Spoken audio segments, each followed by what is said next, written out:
If you're a woman competing in endurance sports at 150 pounds or more, I'm willing to bet you felt it. You know, that nagging, frustrating suspicion that the standard training plans, the generic fueling charts, and the normal pacing strategies just feel, well, wrong. And you know what? You're absolutely right. They feel wrong because they literally weren't built for your body. In this explainer of the Athena Protocol, we are tearing down that generic advice and replacing it with data-driven precision completely calibrated for the heavier female endurance athlete. Let this quote sink in for a second. The Athena athlete is not a failed version of a lighter athlete. Seriously, if you've been struggling to keep up with standard endurance literature, or if you're hitting a massive wall on your long runs and feeling constantly depleted, listen to me. It is not a failure of your willpower. It's not a lack of fitness. It is a fundamental failure of the baseline data you've been forced to work with. You see, the conventional training literature out there fails the Athena athlete twice. First, it fails on body size. Standard plans are heavily based on research using 140-pound men. Second, it fails on biological sex. Even when those plans are, quote-unquote, adapted for women, they assume a 130-pound frame and almost entirely ignore the female hormonal cycle. Honestly, treating a 185-pound female athlete like a 130-pound man is exactly why things break down. As an Athena, you're dealing with a much higher absolute caloric burn, a compounded heat risk because of body mass, and a dynamic hormonal environment that completely shifts throughout the month. So, here is our roadmap today.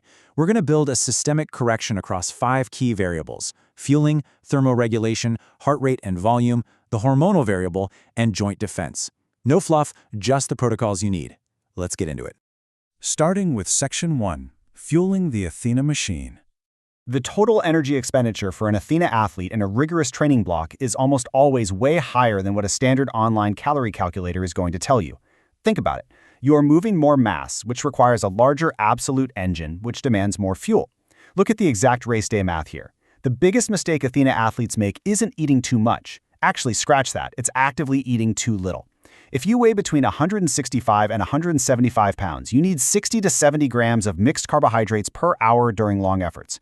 Pushing past 185 pounds, you are looking at 70 to 75 grams or even more every single hour. If you follow a plan built for a 130-pound runner, you're starting your race in a built-in caloric deficit. And that chronic underfueling, that leads straight to an early bonk, not a faster finish time. And this isn't just about race day. Your daily baseline needs a total recalculation. You want to use the Mifflin-St. Jeor equation to find your true resting metabolic rate. And remember to factor in the massive exercise expenditure of your training block. But here's the really crucial part. During the luteal phase of your menstrual cycle, your body's baseline temperature and metabolic rate naturally rise. You literally need to add 200 to 300 calories a day just to meet that increased demand. Finally, keep that protein high. We're talking 1.6 to 2.2 grams per kilogram of body weight. Remember, a training block is for performance, not weight management. Underfueling degrades your hormones, tears down your connective tissues, and absolutely wrecks your recovery. Moving to Section 2, Thermoregulation and Heat Risk. Managing heat as an Athena athlete is a compounding challenge, and it comes straight from the intersection of your body mass and your biology. Here are the physics.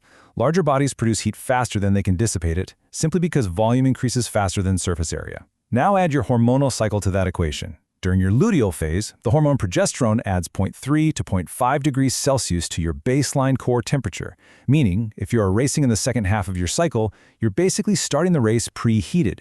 You hit that performance-limiting heat threshold way faster before the gun even goes off. Because of this built-in thermal disadvantage, heat acclimatization is hands down the highest return investment you can make. Here is your exact checklist. Start 10 to 14 days before a target warm race. Get 60 minutes of daily aerobic training in the heat or hit the sauna post-workout. Then stop 5 to 7 days out. You have to let that accumulated fatigue clear before race day.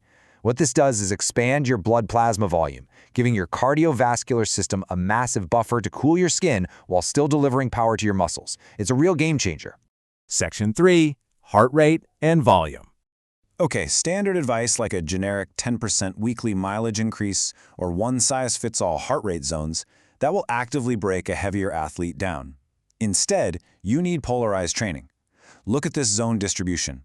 75 to 80% of your training volume needs to be in zones 1 and 2. We're talking genuinely easy, totally conversational aerobic work. Keeping the vast majority of your volume entirely aerobic protects your connective tissues while building a massive engine. You want to avoid the gray zone. That's zone 3, where it feels like hard work but doesn't give you the maximum physiological return, and save 15 to 20% of your effort for truly hard, high-intensity intervals. Now, the run is where most Athena race outcomes are decided, and frankly, where injury risk is the highest. So, measure your long runs by time, not distance. This equalizes the actual physiological load compared to a lighter athlete. And please embrace the run-walk ratio, something like 4-to-1 or 8-to-1. It's a proven, evidence-based racing strategy that keeps your core temperatures down and your pace is sustainable. But most importantly, push your cadence to 170 to 180 steps per minute. Higher cadence directly reduces the peak impact force of every single stride. It immediately protects your knees, your Achilles, and your pelvic floor. Section 4. The hormonal training variable. For female athletes, the menstrual cycle isn't some inconvenience you just ignore or a complication you work around. It is a direct, measurable training variable. The first half of your cycle, the follicular phase, is your physiological sweet spot. You've got a lower baseline core temperature, higher cardiovascular efficiency, and a lower perceived exertion for the exact same workload. This is your optimal window. This is exactly when you should schedule your highest intensity work, your big volume jumps, and when you can really push the pace for those PRs. But then, watch how this shifts in the luteal phase, the 2 weeks following ovulation. Your core temperature is elevated. Your heart rate naturally runs a few beats higher at the exact same pace. Your GI tolerance might even drop. Listen to me, this is not a decline in your fitness, it's just a shift in your physiology. You have to adjust your expectations, shift your focus a bit more toward recovery, dial back the target paces slightly, and proactively step up your fluid intake and cooling strategies. Doing this isn't weak, it's precision execution. And I need to give a critical warning right here. If your cycles become irregular, if they shorten, or if they disappear entirely under a heavy training load, that is an urgent biological alarm bell. It's a direct sign of REDS, or relative energy deficiency in sport. It means your load-to-fuel ratio is hormonally unsustainable. A missed period is absolutely not a badge of honor for training hard. It is an immediate mandate to increase your energy intake to protect your bone density and your long-term health. And finally, Section 5, ACL risk and joint defense. Joints integrity is the absolute foundation of your endurance longevity. Yet, standard training plans completely gloss over the realities of your mechanical load. Look at this number, 2 to 8 times. That's not a typo. That is the elevated risk of ACL injuries for female athletes compared to men. It's a massive differential driven by biomechanics, neuromuscular control, and hormonal fluctuations in ligament laxity.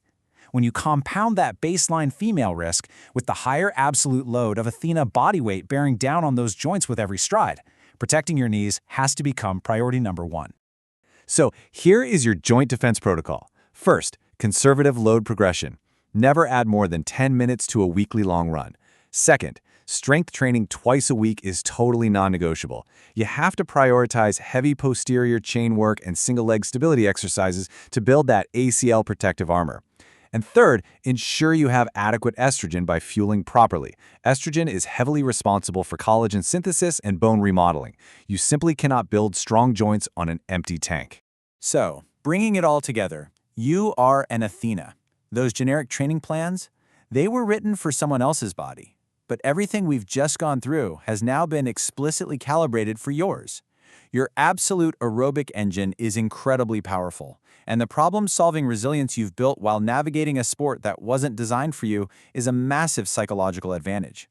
Once you pair that resilience with the correct data, your true potential can finally be unleashed. So I want to leave you with this provocative thought. Will you finally ditch the broken, standard advice, commit to executing your personalized, data-driven numbers, and battle hard? The protocols are yours. Now it's time to put them to work.